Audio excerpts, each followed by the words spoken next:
कहानी की शुरुआत पॉल नाम के एक आदमी से होती है जो आराम से समुद्र में तैर रहा होता है। तभी अचानक उसके आसपास पानी में अजीब बुलबुले उठने लगते हैं। जब वो ऊपर देखता है तो हैरान रह जाता है। आसमान के बादल एक रहस्यमयी गोले की तरह घूम रहे होते हैं। उसे जरा भी एहसास नहीं होता कि पानी के वही बुलबुले उसके चारों ओर एक घेरा बना चुके हैं। लेकिन कुछ ही पल बाद सब कुछ अचानक गायब हो जाता है। पॉल को यह घटना अजीब तो लगती है, मगर वो इसे नजरअंदाज कर देता है। उसे बिल्कुल अंदाजा नहीं था कि यहीं से उसकी जिंदगी बदलने वाली है। घर लौटकर वो अपनी बेटी मिया के साथ समय बिताता है। शाम को उसकी पत्नी एलिस भी घर आ जाती है। उनका परिवार खुशहाल था, लेकिन आने वाले दिनों में सब कुछ बदलने वाला था। कुछ दिनों बाद पॉल को महसूस होने लगा कि उसके कपड़े हर दिन ढीले होते जा रहे हैं। जब उसने ये बात एलिस को बताई तो उसने कहा कि शायद उसका वजन कम हो रहा है। लेकिन पॉल की परेशानी कुछ और थी। अगर सिर्फ वजन कम हुआ है तो हाथ पैरों की लंबाई कैसे घट सकती है। अब एलिस भी चिंतित हो गई और उसने तुरंत डॉक्टर के पास जाने की सलाह दी।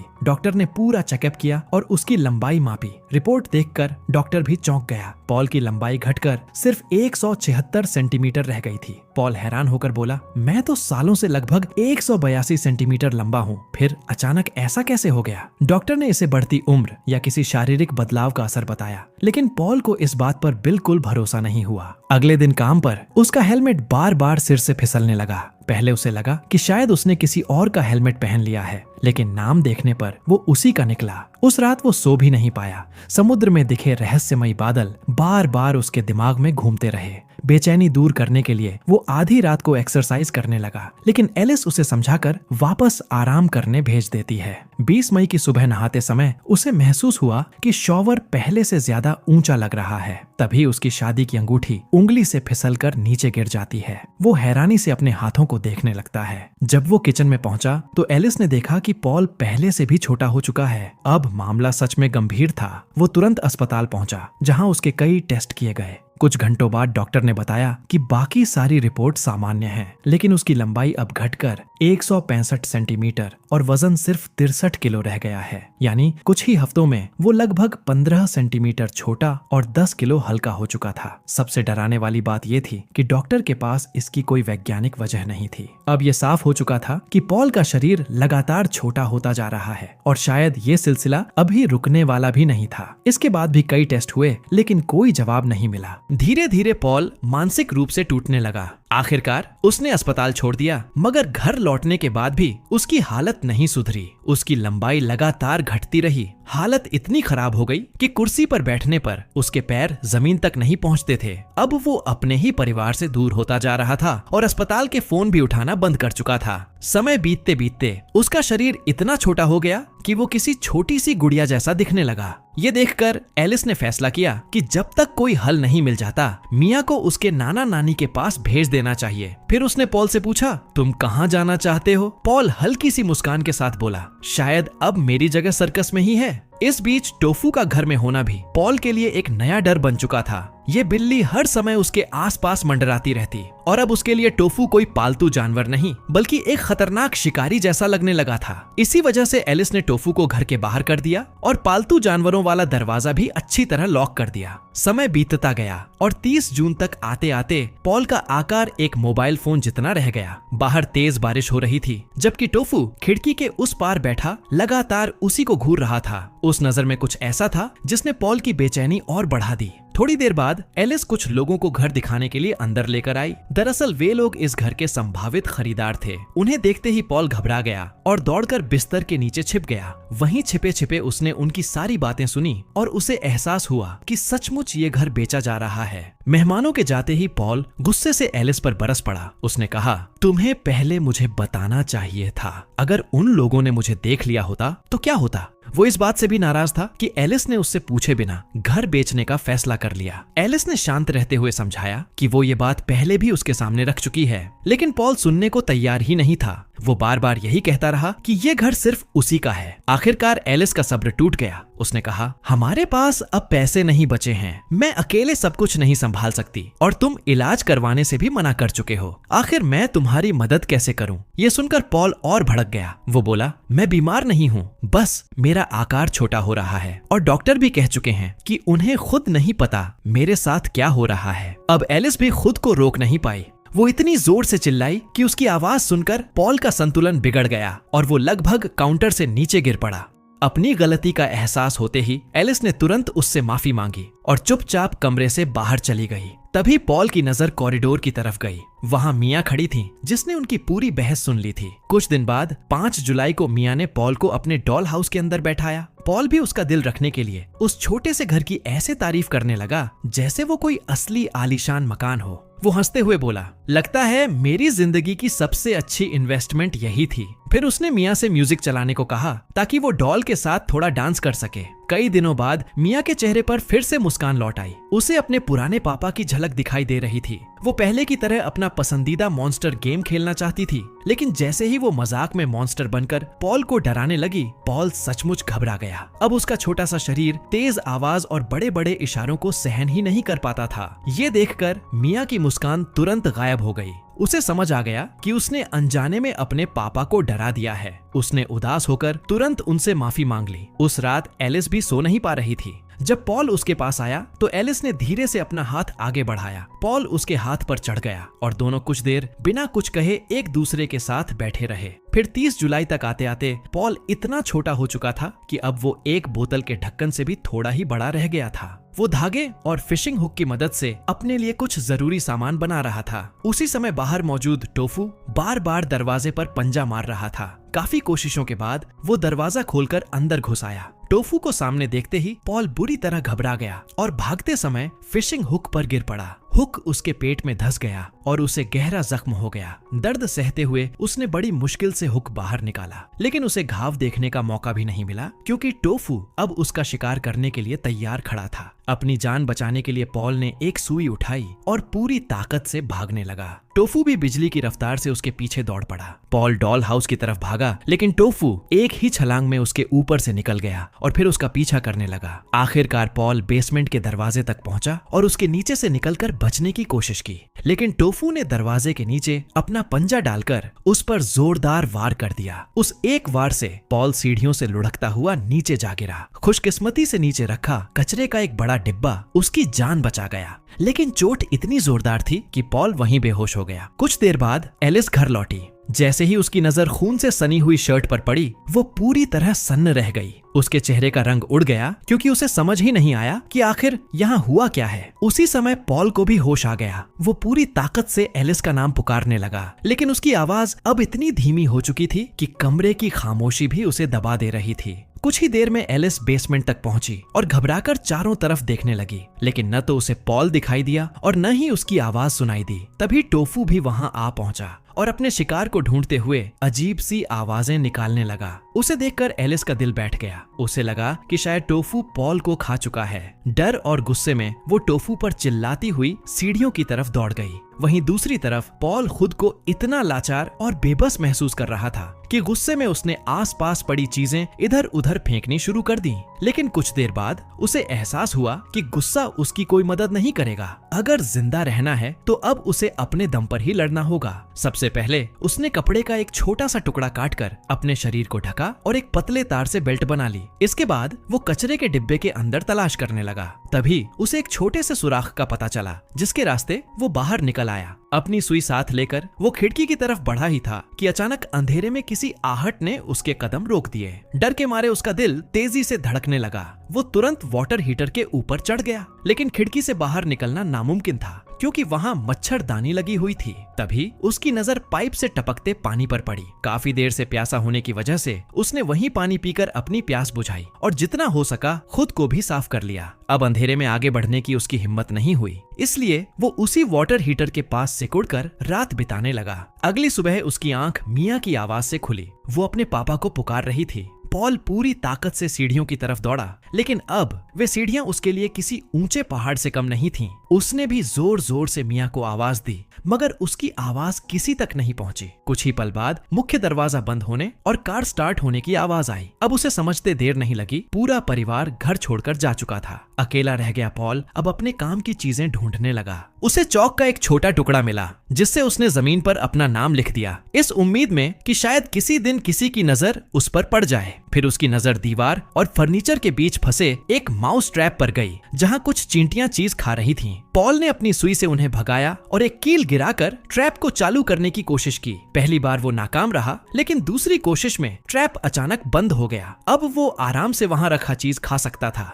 तभी ऊपर से एक बड़ी मकड़ी उतरती दिखाई दी। पॉल ने तुरंत कील से दीवार पर जोर जोर से चोट करनी शुरू कर दी। आवाज सुनकर मकड़ी घबरा गई और धीरे धीरे वहां से हट गई। इसके बाद उसने कील की मदद से एक दूसरे डिब्बे में छेद करने की कोशिश की, लेकिन इस बार सफलता नहीं मिली। वो वापस कचरे वाले बॉक्स के पास गया और कपड़े का एक टुकड़ा तथा बोतल का एक ढक्कन उठा लाया। ढक्कन में पानी भरकर उसने कार्डबोर्ड को गीला किया ताकि वो नरम हो जाए। फिर उसने पूरी ताकत से कील चलाई और इस बार आखिरकार उसमें एक सुराख बन गया। पॉल अंदर घुस गया, जहां उसे माचिस की एक डिबिया दिखाई दी, लेकिन बीच में भारी सामान रखा था जिसे वो चाहकर भी हिला नहीं सकता था। थककर उसने सुराख को एक इरेजर से बंद किया और वहीं आराम करने की कोशिश करने लगा। कुछ देर बाद ऊपर से कदमों की आवाजें आने लगीं और अचानक बेसमेंट की लाइट बंद हो गई। पॉल सोचने लगा, आखिर घर के अंदर कौन आया है। फिर 15 जुलाई की सुबह ऊपर से आती आवाजों से उसकी नींद खुल गई। इस बार उसने पूरी ताकत से चिल्लाना शुरू कर दिया। वो कील और पेपर कप की मदद से लगातार आवाजें करने लगा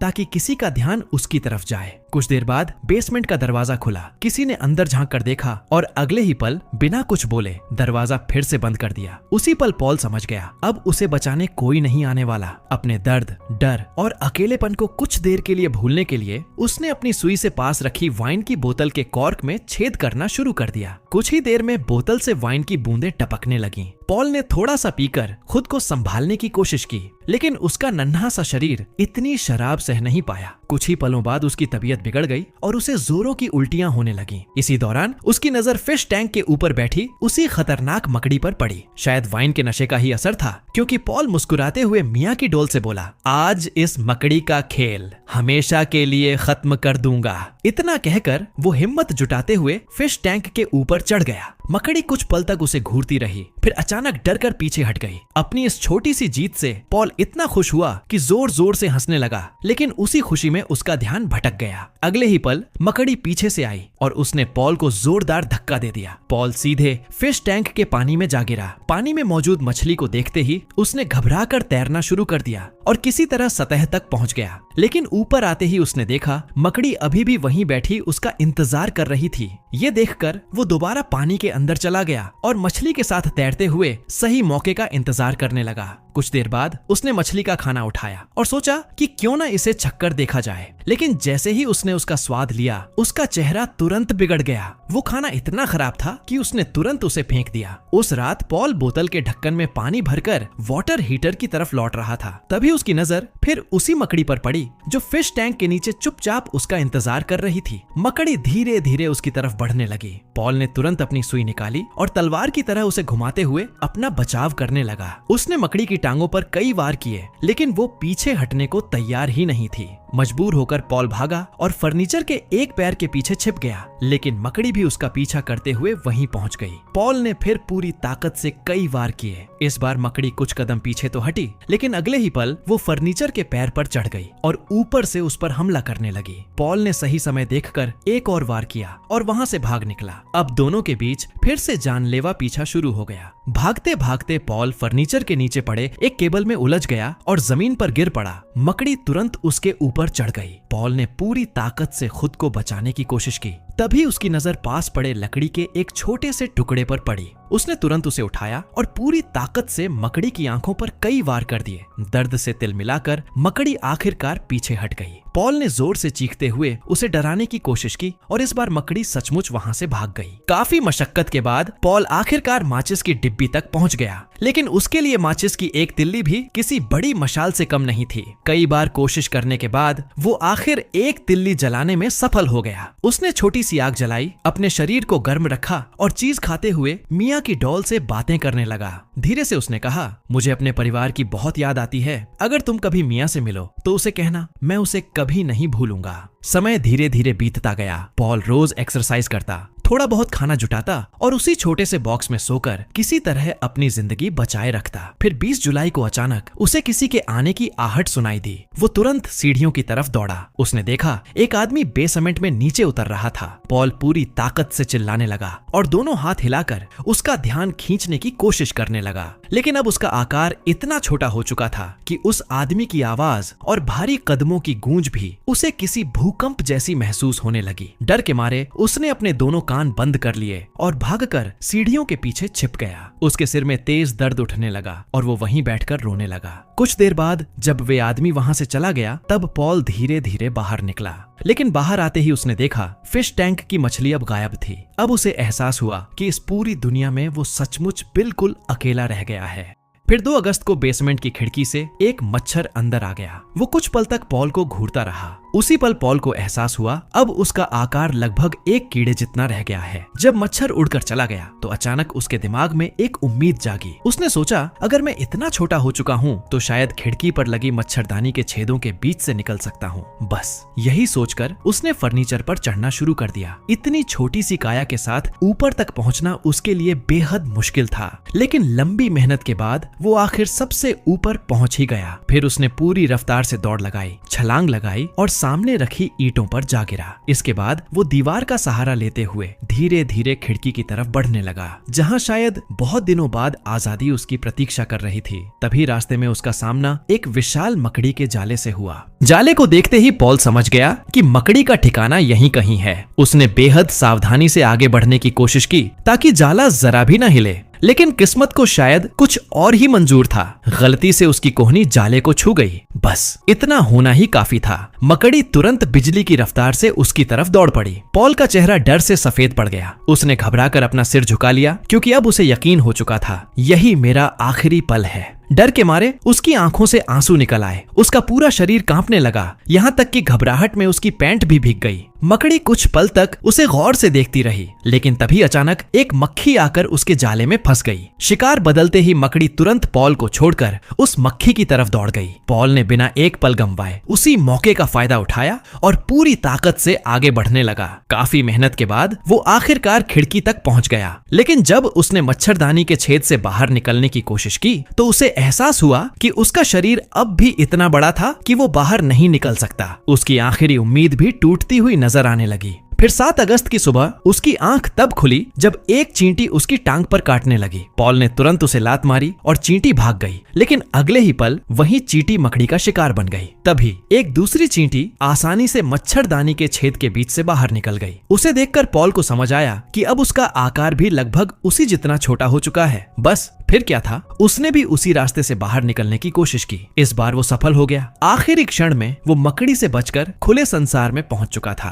कुछ पल तक पॉल और मकड़ी बस एक दूसरे को देखते रहे। पॉल के मन में एक अजीब सा ख्याल आया, क्या मेरे जाने के बाद ये मकड़ी भी खुद को अकेला महसूस करेगी? इसके बाद वो खुले आसमान के नीचे धीरे धीरे आगे बढ़ने लगा। अब उसके लिए घास का हर तिनका किसी घने जंगल जैसा था। पानी की एक छोटी सी बूंद भी किसी विशाल झील से कम नहीं लग रही थी। तभी एक रंग बिरंगी तितली उसके सामने आकर मंडराने लगी। उसके पंखों से उठी हल्की सी हवा पॉल के चेहरे को छूकर गुजरी। दोनों कुछ पल तक एक दूसरे को बस देखते रहे और फिर तितली उड़कर दूर आसमान में खो गई। पॉल भी तारों से भरे आसमान को निहारते हुए अपनी बेटी मियां को याद करने लगा। अब उसे समझ आ चुका था कि इंसानों की दुनिया में उसकी जगह धीरे धीरे खत्म हो रही है, लेकिन शायद किसी नई दुनिया में उसकी एक नई शुरुआत होने वाली थी। वो लगातार छोटा होता जा रहा था। शायद एक दिन वो मिट्टी के एक छोटे से कण जितना रह जाएगा, लेकिन अब उसे इस बात का डर नहीं था क्योंकि उसने अपनी नई हकीकत को स्वीकार कर लिया था। और इसी भावुक मोड़ पर ये मूवी यहीं समाप्त होती है। अगर आपको ये वीडियो पसंद आया हो तो इसे लाइक जरूर करें और चैनल को सब्सक्राइब करना बिल्कुल मत भूलना। मिलते हैं अगली धमाकेदार वीडियो में, तब तक के लिए जय हिंद।